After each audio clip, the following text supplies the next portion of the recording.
Hello दोस्तों, स्वागत है आप सभी का एक बार फिर से आपके अपने यूट्यूब चैनल स्टडी प्लेटफॉर्म पे। आज के इस वीडियो में बात करेंगे हिंदी बीए सेकंड सेमेस्टर। ठीक है, टॉप 50 एमसीक्यू जो है इस वीडियो में हम कवर करेंगे। एक बात आपको याद रखनी है, यही क्वेश्चन आपकी परीक्षा में पूछे जाएंगे। क्वेश्चनों को रट लो। इंपॉर्टेंट बात मैं यहाँ पे आपसे बोल रहा हूँ, ऐसे ही हवा में नहीं बोल रहा हूँ। ठीक है, आपसे मैं फिर से बोल रहा हूँ, यही क्वेश्चन आपकी परीक्षा में आएंगे। क्वेश्चन रट लो, बाद में कुछ मत कहना मेरे से। ठीक है, कि सर आपने पहले नहीं बताया। मैं पहले बता रहा हूँ, अब आप नहीं माने तो मेरी जिम्मेदारी उसमें नहीं बनती है। पेपर का टाइटल आपका रहेगा कार्यालय हिंदी एवं कंप्यूटर। ठीक है, देखो बिना टाइम वेस्ट किए मैं बातों को आपको सारी चीज़ें जो है समझाता यहाँ पे चलूंगा। तो देखो पहला क्वेश्चन आपसे पूछा जा सकता है, कार्यालय हिंदी की विशेषता है। कार्यालय हिंदी यानी कि जो कामकाज की हिंदी रहती है उसकी विशेषता क्या रहती है। तो आपको आंसर लगाना है अनुप्रयुक्तता। सबसे पहले आपको अनुप्रयुक्तता समझना है क्या होता है। अनुप्रयुक्तता से पहले आपको समझ लेना है प्रयोग क्या होता है। ठीक है, इसको समझ लो फिर मैं आपको बताता हूँ। प्रयोग का मतलब होता है किसी भी तैयार चीज़ से काम लेना। ठीक है, किसी भी तैयार चीज़ से काम लेना हम प्रयोग करते हैं। कोई भी चीज़ है अगर उसका हम यूज़ करेंगे तो वो प्रयोगी तो कहलाएगा। अभी अनुप्रयुक्तता का मतलब क्या होता है, देखो किसी चीज़ को काम लेने के लिए उसका परीक्षण करना, किसी चीज़ को काम में लेने के लिए उससे पहले उसका टेस्ट करना ही अनुप्रयुक्तता कहलाता है। समझ में आ रहा है मैं क्या कह रहा हूँ आपसे। ठीक है, तो कार्यालय हिंदी की विशेषता क्या होती है, अनुप्रयुक्तता होती है, यानी कि उसका यूज़ करने से पहले उसका टेस्ट करना। ठीक है, सामाजिकता और वैज्ञानिकता, आपको ये तीनों ही यहाँ पे राइट आंसर देखने को मिलते हैं। तो डी जो है यहाँ पे इसका राइट आंसर। और उपरोक्त सभी कार्यालय हिंदी की विशेषता होती है, अनुप्रयुक्तता देखने को मिलती है, सामाजिकता और वैज्ञानिकता आपको देखने को मिलती है। ठीक है, डी जो है यहाँ पे इसका राइट आंसर है। जैसे जैसे मैं आगे जाऊँगा आपको प्रश्न का लेवल समझ में आएगा कि किस तरह से क्वेश्चन मैंने यहाँ पे सिलेक्ट किए हैं। यकीन मानना, फिर से बोल रहा हूँ, यही क्वेश्चन आपकी परीक्षा में पूछे जाएंगे। अच्छे से यहाँ पे सारे शब्दों को समझ लीजिए। नेक्स्ट क्वेश्चन आपसे पूछा जा सकता है, शेयर बाजार शब्द प्रयोजन मूलक हिंदी की किस प्रयुक्ति से संबंधित है। जो शेयर बाजार शब्द है वो प्रयोजन मूलक हिंदी की किस प्रयुक्ति से संबंधित है। यहाँ पे आपको समझना है प्रयोजन मूलक हिंदी। ठीक है, देखो प्रयोजन मूलक हिंदी का मतलब होता है फंक्शनल हिंदी। फंक्शनल हिंदी से मतलब होता है कि हिंदी के उस रूप से है जो विज्ञान, तकनीकी, विधि, संचार एवं अन्य गतिविधियों में यूज की जाती है। ठीक है, जिसे आप कामकाज की हिंदी भी कह सकते हैं। तो आप मेरी बात समझेंगे क्या होता है। शेयर बाजार जो शब्द है प्रयोजन मूलक हिंदी की यानी कि कामकाज की हिंदी की किस प्रयुक्ति से संबंधित है, तो वाणिज्यिक से संबंधित है। ठीक है, कामकाज की हिंदी की वाणिज्यिक प्रयुक्ति से संबंधित है। बा जो है यहाँ पे इसका राइट आंसर हो जाएगा। नेक्स्ट क्वेश्चन आपसे पूछा जा सकता है, जो भाषा किसी विशिष्ट राज्य में प्रमुख रूप से प्रयुक्त होती है उसे कहा जाता है। क्या कहा जाता है, राज्य भाषा कहा जाता है। जो भाषा किसी भी राज्य में प्रमुख रूप से बोली जाती है उसको बोला जाता है राज्य भाषा। ठीक है, याद रखेंगे। सा जो है यहाँ पे इसका राइट आंसर है। एक इंपॉर्टेंट बात आपको याद रखनी है कि आपका जो क्वेश्चन पेपर रहेगा जो आपकी यूनिवर्सिटी कराएगी वो आपको मेरे इस नंबर पर सेंड कर देने हैं, जिसके आंसर की जो है मैं आपको नेक्स्ट वीडियो में बताऊँगा। और उस क्वेश्चन पेपर में जैसे कि मान लेते हैं आपकी यूनिवर्सिटी जो है आपसे 100 क्वेश्चन कराती है, तो 100 क्वेश्चन में से कितने क्वेश्चन जो है आपके सही रहने चाहिए आपको पासिंग मार्क्स के लिए। जैसे आपकी यूनिवर्सिटी 75 भी कराती है, 100 भी कराती है, तो 75 में से कितने क्वेश्चन आपके जो है सही रहने चाहिए। ठीक है, जैसे काफ़ी यूनिवर्सिटी रहती है 100 में से आपको कितने करने रहते हैं, 70 करने रहते हैं, तो 70 में से आपको कितने सही टिक लगाने चाहिए कि आपका पास हो जाए। मैं ये कहना आपसे चाह रहा हूँ। तो सारी बातें जो है मैं उसी वीडियो में आपको बताऊँगा। ठीक है, तो क्वेश्चन पेपर मुझे सेंड कर दीजिएगा। नेक्स्ट क्वेश्चन आपसे पूछा जा सकता है, प्रयोजन मूलक हिंदी की कितनी शैलियां हैं, यानी कि जो फंक्शनल हिंदी है, जो कामकाज की हिंदी है, उसकी कितनी शैलियां हैं। राइट आंसर आपको लगा देना है, 7 शैलियां हो जाएंगी। ए जो है यहाँ पे इसका राइट आंसर है। नेक्स्ट क्वेश्चन आपसे पूछा जा सकता है, डॉक्टर भोलानाथ तिवारी के अनुसार प्रयोजन मूलक हिंदी के कितने रूप हैं। प्रयोजन मूलक हिंदी यानी कि फंक्शनल हिंदी के कितने रूप हैं। राइट आंसर आपको यहाँ पे लगा देना है 7। ठीक है, कितने रूप बताए हैं, 7 हैं, लेकिन यहाँ पे आपको ऑप्शन में नज़र नहीं आया है, तो यहाँ पे आप इसको सही कर लीजिए। यहाँ पे जो 3 की जगह आप 7 करके दा जो है यहाँ पे इसका राइट आंसर हो जाएगा। ठीक है, नेक्स्ट क्वेश्चन आपसे पूछा जा सकता है, भाषा के किस रूप में अलंकार होते हैं। तो भाषा के साहित्यिक रूप में जो है अलंकार आपको देखने को मिलते हैं। आज जो है यहाँ पे इसका राइट आंसर हो जाएगा। नेक्स्ट क्वेश्चन आपसे पूछा जा सकता है, राजभाषा का तात्पर्य है। तो राजभाषा से तात्पर्य होता है राजकाज की भाषा, यानी कि राज्य में जिस भाषा में कामकाज होता हो उसी को राजकाज की भाषा कहते हैं। सा जो है यहाँ पे इसका राइट आंसर हो जाएगा। नेक्स्ट क्वेश्चन आपसे पूछा जा सकता है, संविधान की किस धारा के अंतर्गत हिंदी को राजभाषा घोषित किया गया है। वेरी मोस्ट इंपोर्टेंट क्वेश्चन यहाँ पे आपके सामने आया है कि संविधान की किस धारा के अंतर्गत हिंदी को राजभाषा घोषित किया गया है। तो 3 पॉइंट मैंने यहाँ पे आपको लिखे हैं। भाग रहेगा आपका 17, ठीक है। भाग 17 में अध्याय आपका फर्स्ट रहेगा, धारा रहेगी 343 फर्स्ट, ठीक है। आ जो है यहाँ पे इसका राइट आंसर हो जाएगा। धारा 343 फर्स्ट में फर्स्ट के अंतर्गत जो है हिंदी को राजभाषा घोषित किया गया है, इतना आपको याद रखना है, ठीक है। धारा 343 फर्स्ट के अंतर्गत हिंदी को राजभाषा घोषित किया गया है। आ जो है यहाँ पे इसका राइट आंसर हो जाएगा। नेक्स्ट क्वेश्चन आपसे पूछा जा सकता है, संविधान सभा ने हिंदी को राजभाषा बनाने का प्रस्ताव स्वीकार किया था। जो संविधान सभा है भारत की, उसने हिंदी को राजभाषा बनाने का प्रस्ताव जो है कब स्वीकार किया था। राइट आंसर आपको लगा देना है सितंबर 1949 को। सा जो है यहाँ पे इसका राइट आंसर है। नेक्स्ट क्वेश्चन आपसे पूछा जा सकता है, हिंदी भाषा किस लिपि में लिखी जाती है। Very most important question. Hindi भाषा जो है किस लिपि में लिखी जाती है। देवनागरी लिपि में लिखी जाती है, ठीक है। दा जो है यहाँ पे इसका राइट आंसर है। यही क्वेश्चन आपके एग्जाम में आएंगे, मैं फिर से आपसे बोल रहा हूँ, यही क्वेश्चन आपको एग्जाम में देखने को मिलेंगे। आप इन्हें अच्छे से अभी तैयार कर लीजिए। मैं कोशिश यही कर रहा हूँ कि आपको यहाँ पे साथ के साथ ही याद होते चले, ठीक है। जीवन की आवश्यकताओं की पूर्ति में सहायक होने वाली हिंदी को प्रयोजन मूलक हिंदी कहा जाता है। ये परिभाषा किसकी है। वेरी मोस्ट इंपोर्टेंट क्वेश्चन यहाँ पे आपके सामने आता है। राइट आंसर आपको लगा देना है मोटूरी सत्यनारायण, ठीक है। एक बार फिर से पढ़ना, जीवन की आवश्यकताओं की पूर्ति में सहायक होने वाली हिंदी को प्रयोजन मूलक हिंदी कहा जाता है। परिभाषा किसने दी है। मोटूरी सत्यनारायण ने, ठीक है। बा जो है यहाँ पे इसका राइट आंसर हो जाएगा। नेक्स्ट क्वेश्चन आपसे पूछा जा सकता है, कौन सी भाषा का प्रयोग राजकीय प्रयोजनों के लिए भारत की केंद्र सरकार करती है। राइट आंसर आपको लगा देना है हिंदी और अंग्रेजी भाषा, ठीक है। राजकीय कामकाजों में जो भाषा का यूज किया जाता है हिंदी और अंग्रेजी का किया जाता है। आ जो है यहाँ पे इसका राइट आंसर हो जाएगा, ठीक है। यहाँ पे मेरी आपसे एक छोटी सी रिक्वेस्ट रहेगी कि वीडियो को आप एक छोटा सा लाइक करेंगे और अपने सभी दोस्तों के साथ वीडियो को शेयर करेंगे, ठीक है। अपने कॉलेज ग्रुप में और अपने दोस्तों के साथ वीडियो को शेयर करना है और वीडियो पे एक छोटा सा लाइक कर देना है। यहाँ पे एक छोटा सा मैं आपको टारगेट भी दूंगा कि 100 लाइक्स जो है आप मुझे इस वीडियो पे कराएंगे और 100 लाइक के साथ 1000 व्यू कराएंगे, ठीक है। 1000 व्यू के लिए आपको क्या करना है, सिर्फ वीडियो को शेयर करना है। 100 लाइक के लिए आपको क्या करना है, बस वीडियो को एक लाइक करना है। ये बस इसलिए है कि जो मेरी मेहनत हुई है ना, बस वो वसूल हो जाए। इससे मुझे पैसा नहीं मिलेगा, ठीक है। पहली बात, लाइक शेयर से मुझे पैसा नहीं मिलेगा, बस मुझे एक मोटिवेट मिलेगा कि मैंने जो मेहनत की है वो लोगों को समझ आ रहा है, लोग मेरी वीडियो को पसंद कर रहे हैं, मेरी मेहनत को लोग समझ पा रहे हैं, ठीक है। तो बस ये आपकी एक छोटी सी जिम्मेदारी मैं आपको देता हूँ। नेक्स्ट क्वेश्चन आपसे देखो पूछा जा सकता है, खड़ी बोली शब्द का प्रयोग सर्वप्रथम किसने किया था। Very most important question. खड़ी बोली शब्द का प्रयोग सबसे पहले किसने किया था। लल्लू लाल ने किया था। किसने किया था, लल्लू लाल ने किया था। बा जो है यहाँ पे इसका राइट आंसर है। नेक्स्ट क्वेश्चन आपसे पूछा जा सकता है, राष्ट्रभाषा का तात्पर्य है। तो राष्ट्रभाषा से तात्पर्य हो जाता है बहुसंख्यक लोगों की भाषा, ठीक है। बहुसंख्यक लोगों की भाषा से जो है राष्ट्रभाषा का तात्पर्य हो जाएगा। आ जो है यहाँ पे इसका राइट आंसर है। नेक्स्ट क्वेश्चन आपसे पूछा जा सकता है, कार्यालय हिंदी का क्षेत्र है। तो कार्यालय हिंदी का क्षेत्र क्या है। राइट आंसर आपको लगा देना है टिप्पण, प्रारूपण और प्रतिवेदन। ये तीनों जो हो जाएंगे कार्यालय हिंदी के क्षेत्र हो जाएंगे। राइट आंसर आपको लगा देना है उपरोक्त सभी। दा जो है यहाँ पे इसका राइट आंसर हो जाएगा।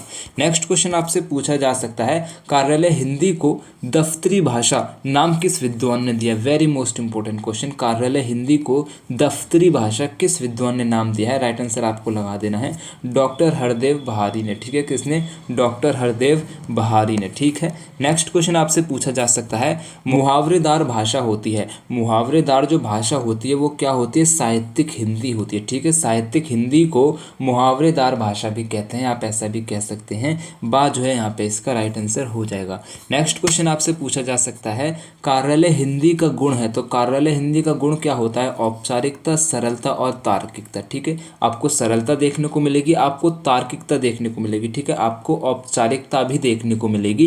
राइट आंसर आपको लगा देना उपरोक्त सभी, ये जो तीनों ऑप्शन है आपके यहाँ पे सही हो जाएंगे। ठीक है, नेक्स्ट क्वेश्चन आपसे पूछा जा सकता है कार्यालय हिंदी की विशेषता है। फिर से आपसे क्वेश्चन पूछ रहा है कि कार्यालय हिंदी की विशेषता क्या है। मैंने आपको ऊपर बताया था, अनुप्रयुक्ता आपको देखने को मिलती है, वैज्ञानिकता आपको देखने को मिलती है, सामाजिकता भी आपको देखने को मिलती है, यानी कि उपरोक्त सभी दा जो है यहाँ पे इसका राइट आंसर हो जाएगा। ठीक है, नेक्स्ट क्वेश्चन आपसे पूछा जा सकता है प्रशासनिक हिंदी का संबंध है, तो प्रशासनिक हिंदी का संबंध किससे है। राइट आंसर आपको लगा देना है रोज परख हिंदी से हो जाएगा। ठीक है, प्रशासनिक हिंदी का संबंध जो हो जाएगा रोज परख हिंदी से हो जाएगा। आज जो है यहाँ पे इसका राइट आंसर है। नेक्स्ट क्वेश्चन आपसे पूछा जा सकता है कामकाज हिंदी का तात्पर्य है। कामकाज हिंदी का तात्पर्य किससे है। राइट आंसर आपको लगा देना है कार्यालय हिंदी से है। आज जो है यहाँ पे इसका राइट आंसर हो जाएगा। क्वेश्चन मैंने आपको बातों में ऊपर बता दिया था। नेक्स्ट क्वेश्चन आपसे पूछा जा सकता है मनुष्य की अभिव्यक्ति का प्रमुख माध्यम है। मनुष्य की अभिव्यक्ति का प्रमुख माध्यम हो जाएगा भाषा। ठीक है, बहुत इंपॉर्टेंट क्वेश्चन यहाँ पे आपसे सामने आता है। ठीक है, आज जो है यहाँ पे इसका राइट आंसर है। नेक्स्ट क्वेश्चन आपसे पूछा जा सकता है ऑफिशियल लैंग्वेज का हिंदी रूपांतरण है, तो ऑफिशियल लैंग्वेज को कार्यालय हिंदी के नाम से हम जानते हैं। आज जो है यहाँ पे इसका राइट आंसर हो जाएगा। नेक्स्ट क्वेश्चन आपसे पूछा जा सकता है भारत के संविधान के किस भाग में कहा गया है कि संघ की राजभाषा हिंदी और लिपि देवनागरी होगी। किसमें कहा गया है, तो भाग 1 में आपसे यहाँ पे कहा गया है। सा जो है यहाँ पे इसका राइट आंसर हो जाएगा। नेक्स्ट क्वेश्चन आपसे पूछा जा सकता है कार्यालय हिंदी की विशेषता है, तो कार्यालय हिंदी की विशेषता क्या है। राइट आंसर आपको लगा देना है निर्व्यक्तिकता आपको देखने को मिलती है, तथ्यों में स्वयंपूर्णता एवं स्पष्टता आपको कार्यालय हिंदी में नजर आती है, असंगतता आपको कार्यालय हिंदी में नजर आती है, यानी कि ये सभी जो हो जाएंगे कार्यालय हिंदी की विशेषता है। दा जो है यहाँ पे इसका राइट आंसर हो जाएगा। नेक्स्ट क्वेश्चन पे आने से पहले कहना चाहूँगा कि हमारा एक टेलीग्राम चैनल भी है। ठीक है, स्टडी प्लेटफॉर्म यूट्यूब चैनल का एक टेलीग्राम चैनल भी है, जहाँ पे आपको लास्ट ईयर के सभी क्वेश्चन पेपर मिल जाएंगे। ये वाला जो PDF है जिससे मैं आपको पढ़ा रहा हूँ, ये PDF आपको मैं टेलीग्राम पे प्रोवाइड कर दूंगा। ठीक है, मेरे चैनल पे अपलोड जितनी भी वीडियो हैं सभी का लिंक, आपके एग्जाम से रिलेटेड सभी इन्फॉर्मेशन टेलीग्राम चैनल पे मैं प्रोवाइड करता रहता हूँ। टेलीग्राम चैनल का लिंक मैंने डिस्क्रिप्शन में दे रखा है, लिंक पे क्लिक करके टेलीग्राम को ज्वाइन जरूर कर लीजिएगा। ठीक है, नेक्स्ट क्वेश्चन आपसे पूछा जा सकता है राजभाषा संबंधी संवैधानिक प्रावधानों में कार्यालय हिंदी के क्षेत्र अधिकार के संबंध में राजभाषा नियम कब पूरी तरह से स्पष्ट किया गया। राइट आंसर आपको लगा देना है सन 1970 में किया गया था। बात जो है यहाँ पे इसका राइट आंसर है। नेक्स्ट क्वेश्चन आपसे पूछा जा सकता है हिंदी के प्रचार प्रसार हेतु सरकार के दायित्वों का उल्लेख किस अनुच्छेद में है। राइट आंसर आपको लगा देना है अनुच्छेद 351 में हो जाएगा। ठीक है, आज जो है यहाँ पे इसका राइट आंसर है। नेक्स्ट क्वेश्चन आपसे पूछा जा सकता है किस अनुच्छेद में कहा गया है कि राष्ट्रपति द्वारा राजभाषा आयोग एवं समिति का गठन किया जाएगा। ठीक है, आपसे क्वेश्चन कह रहा है किस अनुच्छेद में कहा गया है कि राष्ट्रपति द्वारा राजभाषा आयोग एवं समिति का गठन किया जाएगा। राइट आंसर आपको लगा देना है अनुच्छेद 344 में कहा गया है। दा जो है यहाँ पे इसका राइट आंसर हो जाएगा। नेक्स्ट क्वेश्चन आपसे पूछा जा सकता है कार्यालय भाषा का उद्देश्य क्या है। कार्यालय भाषा का जो उद्देश्य है वो क्या है। राइट आंसर आपको लगा देना है हिंदी का प्रचार प्रसार करना, देश की राष्ट्रभाषा सुनिश्चित करना, हिंदी को सम्मान दिलाना। ठीक है, ये जो हो जाएगा कार्यालय भाषा का उद्देश्य हो जाएगा, यानी कि ये सभी ऑप्शन आपके यहाँ पे सही हो जाएंगे। डी जो है यहाँ पे इसका राइट आंसर है। नेक्स्ट क्वेश्चन आपसे पूछा जा सकता है कार्यालय हिंदी के क्षेत्र अधिकार को किस नियम के अंतर्गत स्पष्ट किया गया है। राइट आंसर आपको लगा देना है राजभाषा नियम 1955 के अंतर्गत जो है स्पष्ट किया गया है। आज जो है यहाँ पे इसका राइट आंसर है। नेक्स्ट क्वेश्चन आपसे पूछा जा सकता है कार्यालय हिंदी किस कार्य पद्धति के अंतर्गत आती है। जो कार्यालय हिंदी है, जो फंक्शनल हिंदी है, वो किस कार्य पद्धति के अंतर्गत आती है। राइट आंसर आपको लगाना है संघीय कार्य पद्धति के अंतर्गत आती है, राज्य शासन कार्य पद्धति के अंतर्गत आती है, सचिवालय कार्य पद्धति के अंतर्गत आती है, यानी कि उपरोक्त सभी इन सभी कार्य पद्धति के अंतर्गत आती है। दा जो है यहाँ पे इसका राइट आंसर हो जाएगा। नेक्स्ट क्वेश्चन आपसे पूछा जा सकता है का क्षेत्र के अंतर्गत अपने राज्यों में सरकारी कामकाज की भाषा क्या होगी, यानी कि का क्षेत्र के अंतर्गत जो राज्य रहेंगे उसमें सरकारी कामकाज की भाषा क्या रहेगी। राइट आंसर आपको लगा देना है हिंदी। ठीक है, बस आपको याद रखना है का क्षेत्र के अंतर्गत जो राज्य आएंगे उसमें सरकारी कामकाज की जो भाषा रहेगी वो कौन सी रहेगी, हिंदी रहेगी। ठीक है, आज जो है यहाँ पे इसका राइट आंसर है। नेक्स्ट क्वेश्चन आपसे पूछा जा सकता है खा क्षेत्र के राज्य कार्यालय पत्र व्यवहार में किस भाषा का प्रयोग कर सकते हैं। राइट राइट आंसर आपको लगा देना है, हिंदी और अंग्रेजी का कर सकते हैं, बा जो है यहाँ पे इसका राइट आंसर है। नेक्स्ट क्वेश्चन आपसे पूछा जा सकता है, राजभाषा के लिए नेशनल लैंग्वेज शब्द किसने प्रयोग किया था? राइट आंसर आपको लगा देना है सी राजगोपालाचारी ने। ठीक है, राजभाषा के लिए नेशनल लैंग्वेज शब्द जो है किसने प्रयोग किया था? सी राजगोपालाचारी ने, बा यहाँ पे इसका राइट आंसर है।